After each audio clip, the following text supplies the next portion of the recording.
Nuka Sambut di Pulasari. Nuka Sambut di Pulasari.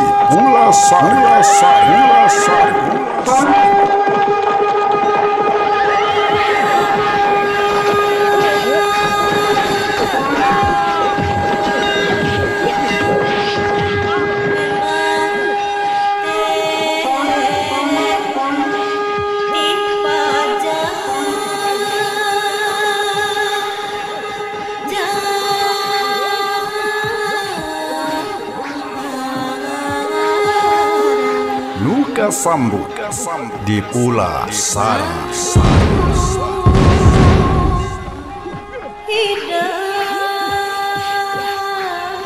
Bismillahirrahmanirrahim.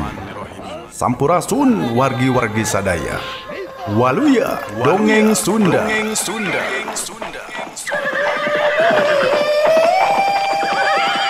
Channel YouTube Gilang Kasnadi Channel Seja Medar Carita Dongeng Sunda.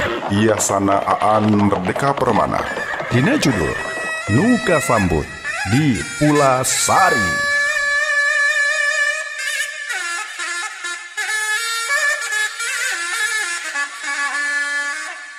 Di pengungsian di memunggang Gunung Pulasari, Prabu Ragam Mulya diintip-intip mara bahaya.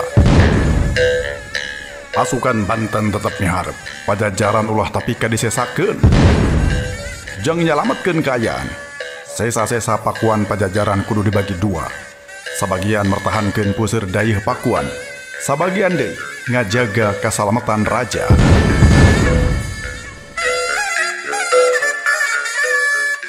Ngan bae Prabu Ragam Mulya teuring rang teu hariwang. Inyana jiga geus apal pika hareupeun yen jaman kudu geus ganti. Kekuatan di Pulasari bakal beki kurang. Sanggeus Prabu Ragam Mulya milih nugaskeun Patih Jaya Perkosa pikeun ngirimkeun Makuta Binokasi Sang Hyang Pake ka Prabu Gesan Ulun di Sumedang Larang. Kasugri pemirsa, tong hilap subscribe, like, share, sareng diantos komentarna di kolom komentar. Tong hilap aktifkeun tanda loncengna supados teu kakantun carios anu salajengna. Wilujeng ngadangukeun Waluya Dongeng Sunda.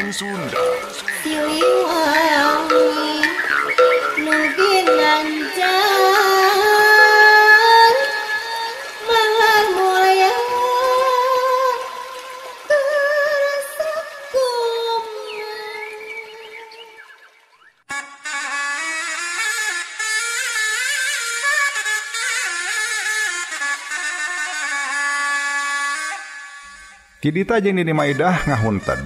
Lain dumeh ceulina geus tarorek tea, tapi da meureun mungguh kolot sagalana leuwih nyaho jeung leuwih waspada. Atuh angot Ki Darma manehna teh baheulana urut perwira tanggoh di Pakuan. Malah Ki Ginggi anu jadi muridna ngarasa yen salian ti Ki Darma teh jalma sakti mandraguna. Oge boga bangga bisa tambahan, nyaeta siga anu nyaho kana kejadian anu bakal datang.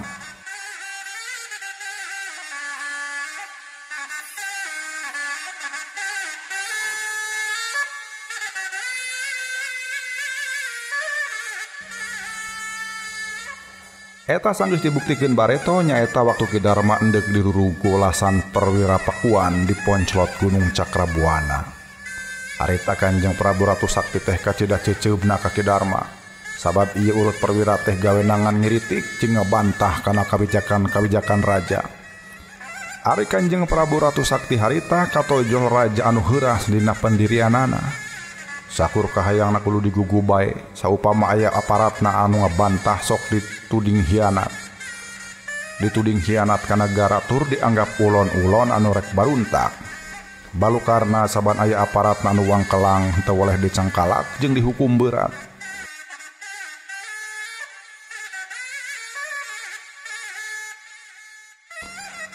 Atuh dina jamanna raja anu ieu mah loba pisan jalma anu kudu nyerekem di jero kurungan. Malah tepikeun ka dihukum patina pisan.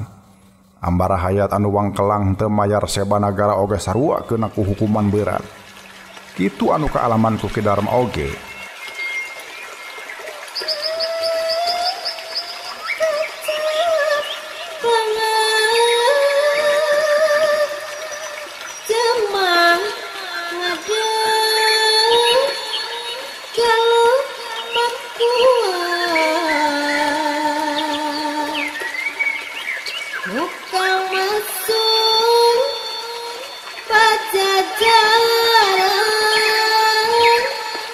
Ki Darma anu lunta ti nagara di zaman Kanjeng Prabu Surabaya sakeneh tur dumuk di Ponclot Gunung Cakrabuana henteu oleh dibeberik tepikeun ka zaman pamarentahan Kanjeng Prabu Ratu Sakti sabab dianggap wangkelang kana rupa-rupa kawijakan raja.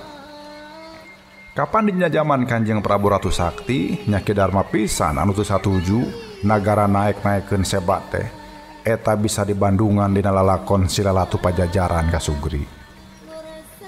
Basa Ki Darma rek digempur ku sapasukan perwira Pakuan di Ponclot Gunung Cakrabuana. Sacara naluri Ki Darma bangun geus apal atuh kitu sababna dina poe eta keneh inyana marentahkeun muridna nyatana Ki Ginggi anu masih keneh umur-umur rumaja pikeun lunta turun gunung. Alasana masangkan Ki Ginggi boga pangalaman lahir jeung batin saumpama daek ngumbara tibatan kudu nyirekem di gunung. Padahal nu saknyana Ki Darma embung mireungeuh muridna kabaud kana urusan politik nagara. Lamun waktu Ki Darma digempur heug di dinya kapanggih aya Ki Ginggi, geus moal salah eta jajaka oge bakal ngilu kabaud. Samemeh Ki Ginggi bener-bener kabaud secara sadar. Sabab kadienakeun mah deui apanan Ki Ginggi teh malah beuki kababawa kana urusan politik nagara. Sok padahal dirina mah tetep embung kabaud.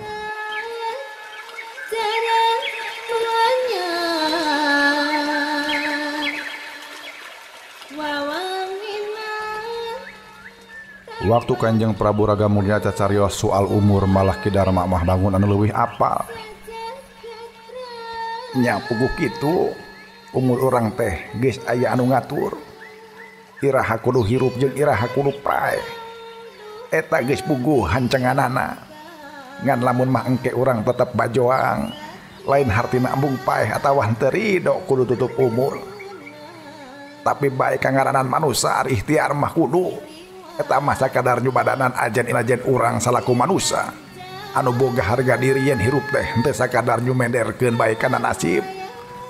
Ceuk Ki Darma anu diunggeukeun ku sararea kaasup ku Kanjeng Prabu Ragamulya. Kidi tak katutun di Maidah anu salela ieu henteu loba catur dina poe-poe pamungkas mah malah jiga anu hayang meakeun kapanasaran hirup. Sanajar ukur guntreng duaan tapi mani asa loba pisan anu kudu ditembongkeun jeung diucapkeun. Ceuk Nini Maidah manehna mah henteu awal kana umur ngan anu dipahing mah cenah upadi budak ngora. Budak ngora mah ulah baroga umur pondok.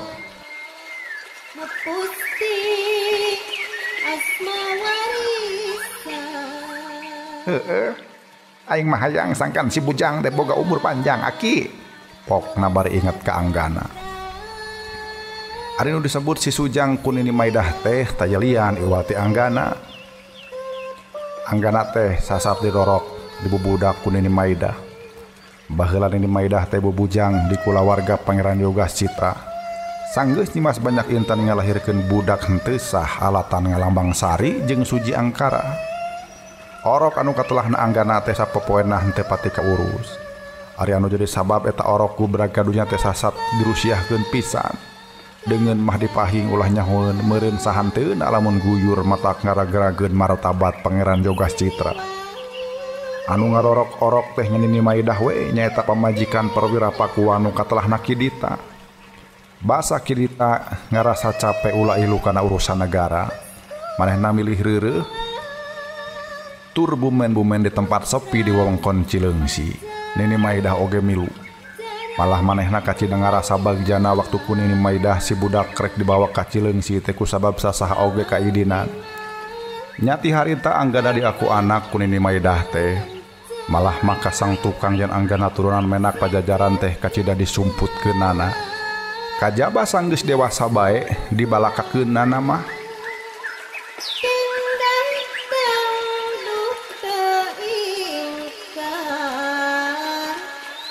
Kesatriaan turunan Siliwangi nu ginanjar malah mulya terasa kuman Lumatak ayeuna sanggeus ngerasa yen umurna bakal moal deui.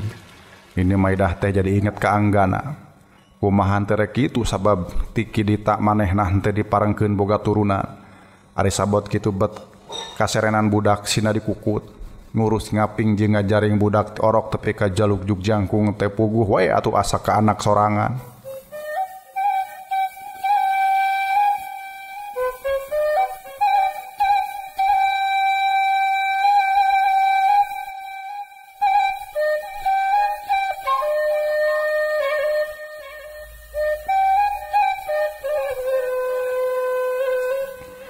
Nini Maidah ngadadak ngerasa leungiteun banda anu kacida gede ajena.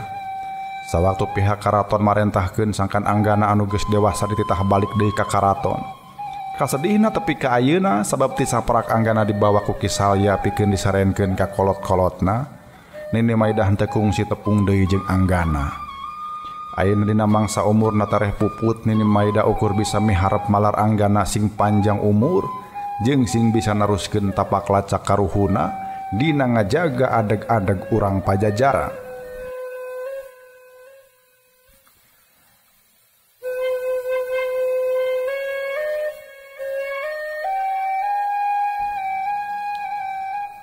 Sia montong salembang ka si Anggana sabab si Ginggi geus janji ka urang yen moal leupas dina nalingakeun eta budak heula.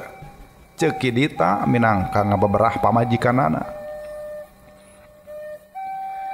Ukur sababaraha poe ti harita.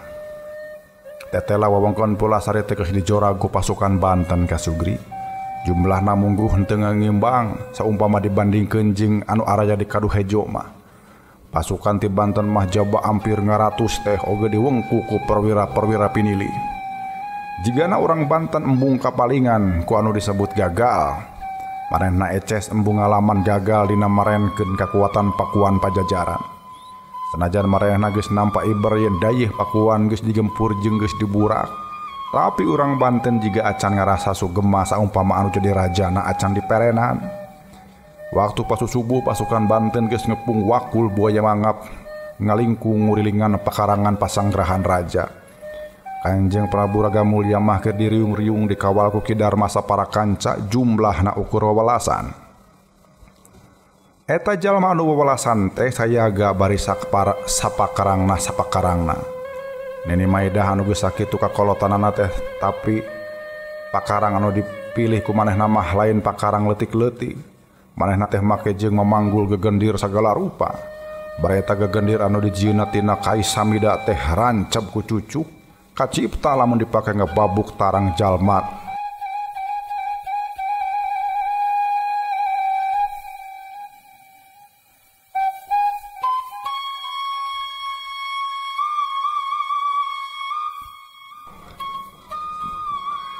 Pon kitu deui Kidita katut perwira satya sejena. Maranehna geus sayaga nyekel gobang trisula atawa bandring. Iwal dua anu henteu nyekel makal pakarang teh nyaeta Ki Darma jeung Kanjeng Prabu Ragamulya. Ki Darma mah tiba heula oge teresep mamekal pakarang. Waktu Kanjeng Prabu Ratu Sakti dituding hayang ngiwat tumbak pusaka. Nya waktu ku Kanjeng Prabu Ratu Sakti dituding hayang ngiwat pusaka tumbak pusaka cuntang barang anu disumputkeun di Poncolot Gunung Cakrabuana. Loba perwira sasamana anu teu percayaeun sabab tiba heula oge Ki Darma mah teu butuh ku senjata pusaka.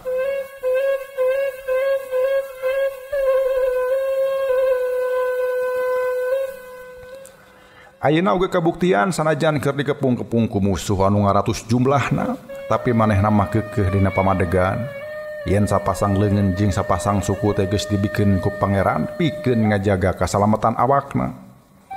Ari Kanjeng Prabu Ragamulya henteu ari nyepeng pakarang mah ngan dina pandanganana aya barang siga camekti. Nah eta teh pakarang enyana anu jadi pamageuhan keur kasalamatan dirina taya nu apal. No etes Kanjeng Prabu Ragamulya teuneng ludeung dina nyang haripan marabahaya teh. Anjeunna ajeg sila di tengah diriung ku para pangawalna.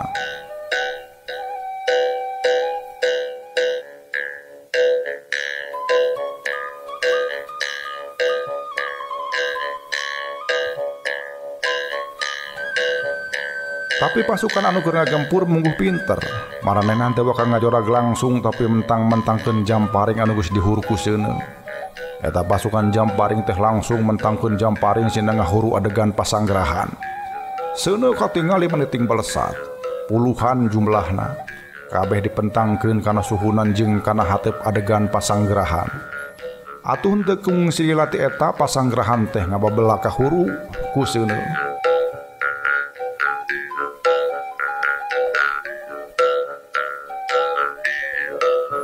Bedeng kitu sababaraha urang perwira Pakuan ting balesat jeung nyobaan mareuman seuneu nu ngababelah ti sababaraha jumplu. Sawareh aya nu bisa dipareuman ku jalan ngabobat babitkeun gobang atawa trisula. Tapi sawareh deui tetep ngahuru sawatara barang anu dibabari kahuru. Bireung eta kajadian, Ki Darma anu satadina kumeukeuh hayang aya di sisieun raja kapaksa ngabresat kaluarin pasanggrahan. Aping Kanjeng Prabu ku anjeun sadaya. Sabab kami rek kuak gawik musuh di luar. Ceuk Ki Darma.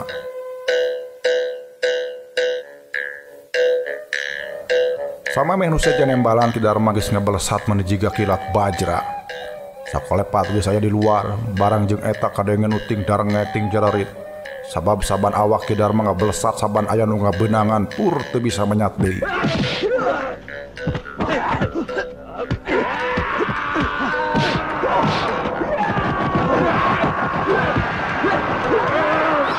Gerakan Ki Darma teh lolobana ditujulkeun ka pasukan nu mentang-mentangkeun Jamparing seuneu teh.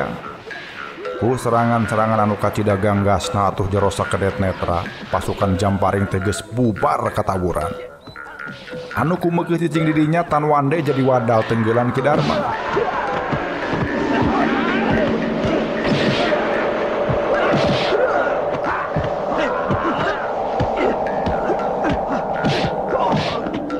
Mireung sepak terjang Ki Darma sarupa kitu pasukan Banten jiga anu rada geumpeur.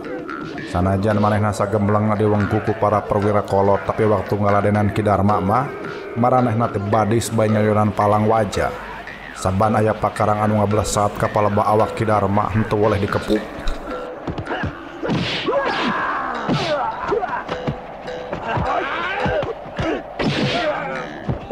Jeung ditakis ku dampaleungeuna. Loba pakarang anu ditakis langsung murugul ke handap atau narancep kana dahan-dahan kai. Tapi teu kurang anu dipulangkeun deui sina ngakalahkeun nu bogana.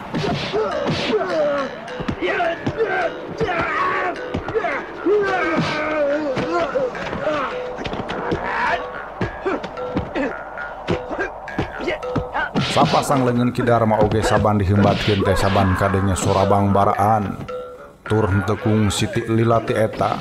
Dahan-dahan kai pareunggas jeung daun-daunan marugulan.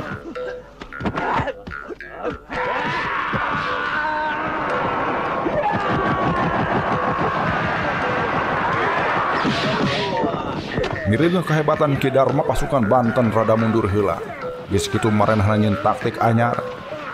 Carananya jiga tadi pasukan Jamparing dititah tandang deui.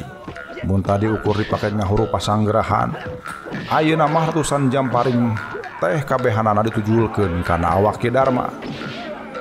Diserang ku ratus-ratus Jamparing seuneu kitu. Ki Darma teu gimir bari nakisan ulas-ulas Jamparing anu rekeuna kana awakna. Manehna oge geus nyuruntul ka hareup sabab hayang gira ngepuk pasukan Jamparing. Ngan sabot manehna rek ngabalesat ti sisi ti gigir geus ting hareumbat Bandring jeung Cangkalak.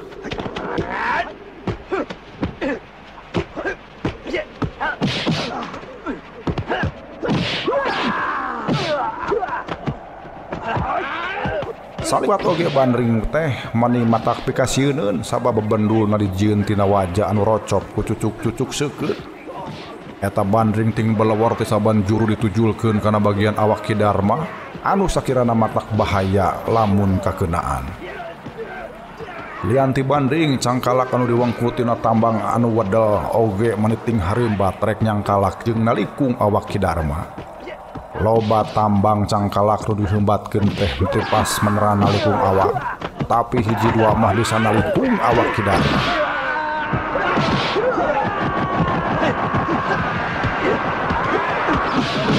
Ki Darma teh eleh geleng, sanggeus nyaho awakna beunang karungkut ku Cangkalak, eta tambang wedel teh dikenyang satakerna.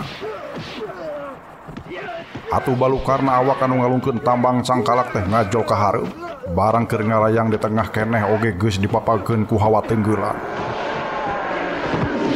Bledak. Kedebut. Nu nyekel cangkalak teh misan sapada harita.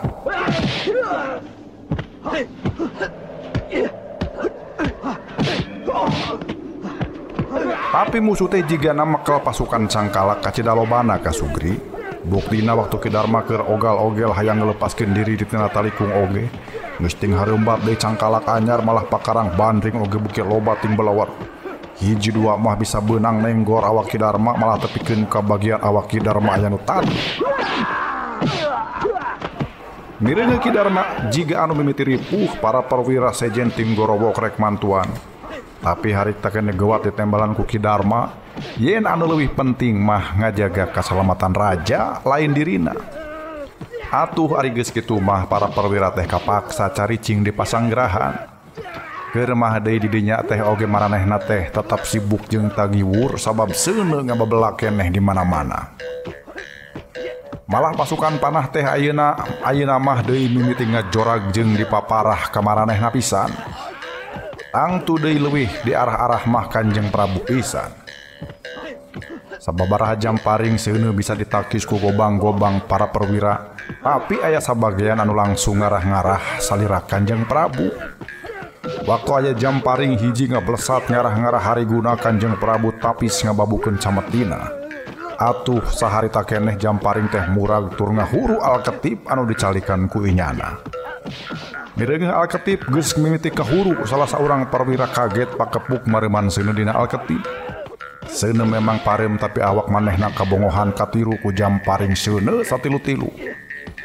Eta perwira henteu wakatiwas. Samemehna pas pamungkasna lekasan awakna dipake ngarungkup salira Kanjeng Prabu Ragamulya heula.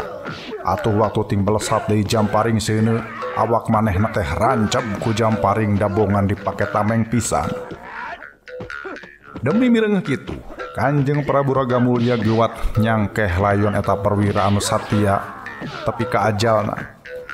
Jigana Kanjeng Prabu teu ridho saumpama dirina terus-terusan ngandelkeun tameng layon anak buahna. Sanajan ku kumaha bae oge eta mara bahaya teh, tetap kudu disanghareupan jeung ulah nyalindung bae kana kasatiaan deungeun. Nu matak sanggeus layon si perwira dikadengkeun mah serbuan Jamparing seuneu teh kalah kabeuki rosa nebak ka dirina.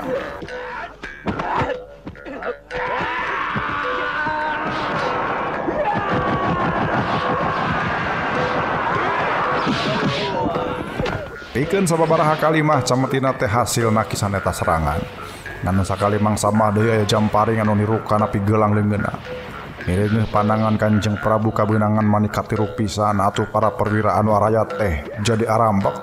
Saterusna maranehna jadi poho kana pangwadi Ki Darma yang sanajan ku kumaha bae oge ulah kumawani ninggalkeun nu jadi raja.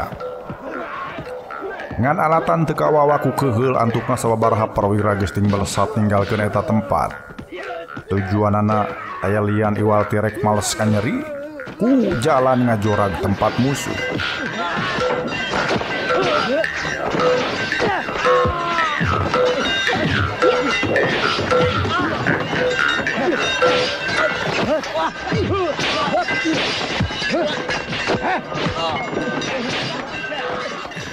Jigana ieu pisan anu dipikahayang ku urang Banten teh nyaeta ngondang maung Sinalunta kaluar ti sayangna. Kabuktian bareng jeung ting belesatna para perwira panarajang Jamparing jeung rupa-rupa pakarang seukeut teh kalah kabeuki murubut bae. Ayeuna mah henteu cukup ku Jamparing seuneu sabab geuning aya tumbak seuneu oge aya bola api nu ting belewar ngagunakeun bandring.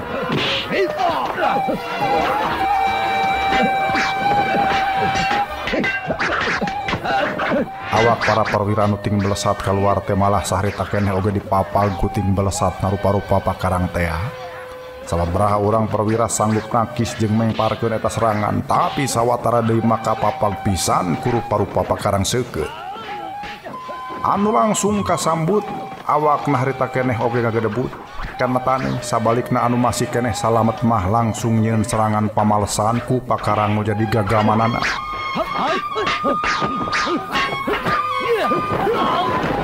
Malah teu lila ti eta geus kadenge sora anu ting darengek alatan aya sawatara musuhna anu kabeunangan.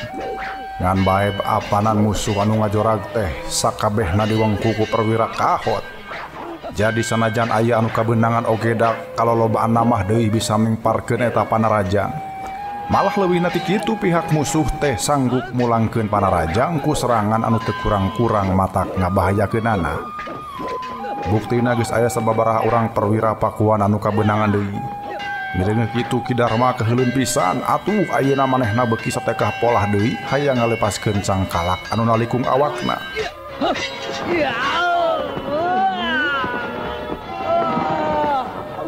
Ku kituna manehna musirkeun hawa tanagana. Geus kitu awakna diheuraskeun pret pret pret. Tambang anu sakitu bedol teh pargat jiga benang bae. Sanggeus kitu Ki Darma beblosatan deui ka kenca jeung ka katuhuna rajang musuh-musuhna anu mimiti nyayeud ngalobaan. Ki Darma hatena mimiti kangluh, lain ngangluh sieun palastra ngangluh soteh ku sabab tanagana mimiti orot. Kakara sadar ayeuna yen sabenerna mah manehna teh geus kacida kolotna jeung tanagana geus suda henteu jiga bareto deui. Ukur sumangatna bayang tetep ngagedur ba sabab ari dititah hantem-hanteman di totama mah manehna teh moal tulila.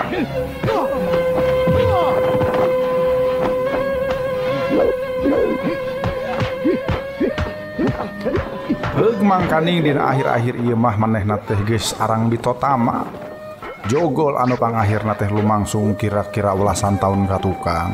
Nyaeta waktu diobrot ku pasukan perwira Pakuan utusan Kanjeng Prabu Ratu Sakti teh ya.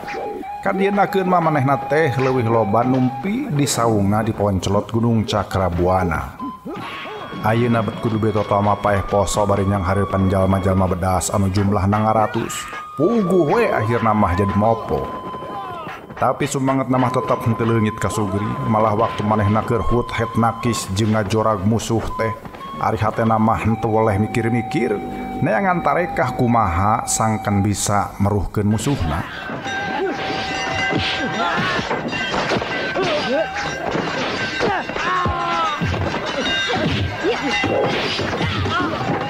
Tapi kan ke akhirna jebul pamikiran pikeun ngaluakeun ilmu anu katelahna sentak dulang.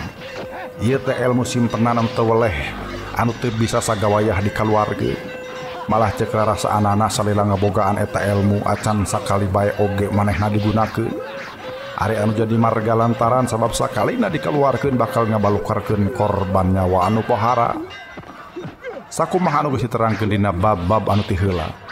Yen sentak tulang teh ilmu meruhkeun musuh ku jalan ngaluarkeun sentak.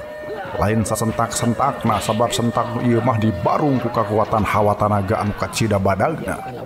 Lamun aya nu disentak tina sakur liang-liangan bakal kaluar getih lalambaran. Malah teu kurang-kurang anu utak uger ngaluarkeun getih sabab jajantungna hancur.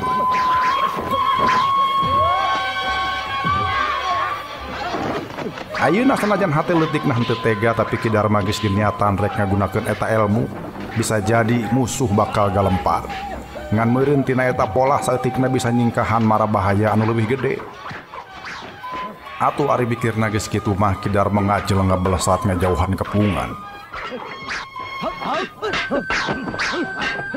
Sanggeus manehna ajeg nangtung di tempat anu rada anggang. Gewat manekung ngaraga menang musirkeun hawa tanaga. Tur ari geus kitu mangan hoak bae manehna nyentak.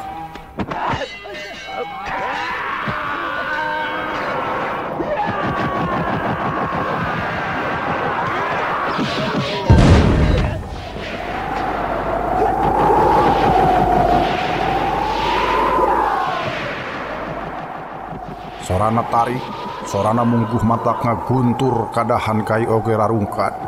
On kitu deui angin badag lelimbungan nebak rupa-rupa dangdaunan.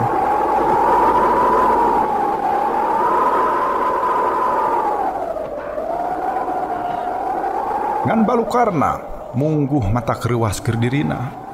Sabab teteh lageuning anu ting jaringkel mah kalah ka balad-balad manehna sorangan. Ari sedengkeun balad di Banten mah teu rengrot-rengrot malah teu keler-keler katorekan. Sababaraha urang perwira Pakuan ting jorengkang ting jarongkeng bari-bari jilan depi. Maranehna kabirinuh geus henteu menyat deui. anu salamet tina eta panarajang mah ukur kidi tajeng ini maida. Naon sababna salamet? Lain dumeh kasaktianana ngambah langit tapi alatan nuduaan ieu mah ti Bareta oge boga panyakit tore. Ki Darma anu nyaksian hasilna sulaya tina ajaman reuwas lain dikieuna. Nah cenah ilmu manehna beteurak kabaladna ari musuh teu keler-keler aca. Mireung Ki Darma heran nu mimpin balad Banten teh seuri ngagagap.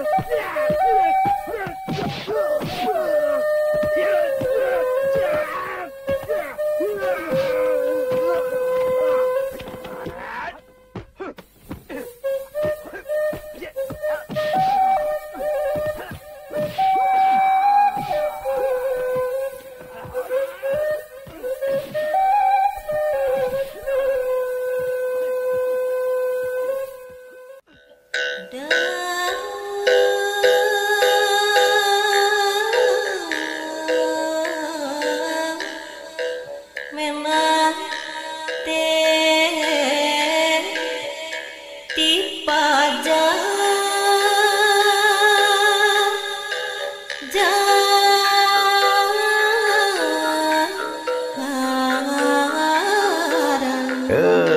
Waktosna seep kasuge pamirsa. Urang cekapkeun dugi kadieu heulanya, urang teunden dihandeuleun gesan sampeureun, urang tunda dihanjuang siang gesan alaeun, poe isuk urang sampeur deui. Mudah-mudahan Allah Subhanahu wa taala maparinan kesehatan tur maparinan yuswa anu panjang ka urang sadaya supados tiasa sasarengan medar tur ngabandungan ieu dongeng. Hatur nuhun. Mangga wilujeng kantun permios.